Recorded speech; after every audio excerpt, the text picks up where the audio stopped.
Why do we need to understand about water? Well, water is everything.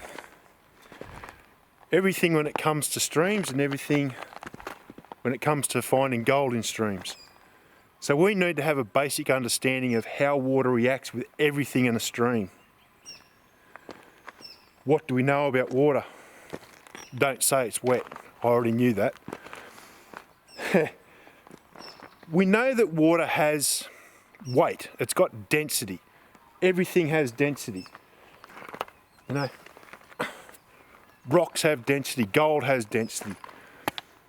Everything has density, but water itself has an important role to play because it varies so much in a river that we need to understand all the variables and how they're affecting things in a stream. Now, when water's not moving, it doesn't really affect anything. It just sits very calm and tranquil.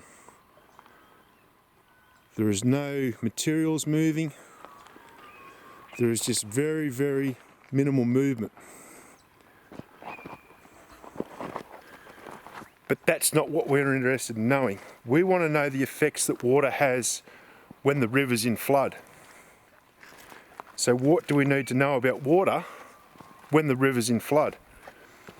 Well, we need to know that because that water has density, that also means other things. If you've got something that's got weight to it, such as water or a rock, when it's sitting still like it is there in that pool of water, it's not doing anything. But once you take that density and you add movement to it, you give it energy, like this rock. So if you take the rock and you throw it, it moves in a straight line. Water wants to do the same thing. When you start water in motion and it starts moving, it wants to move in a straight line.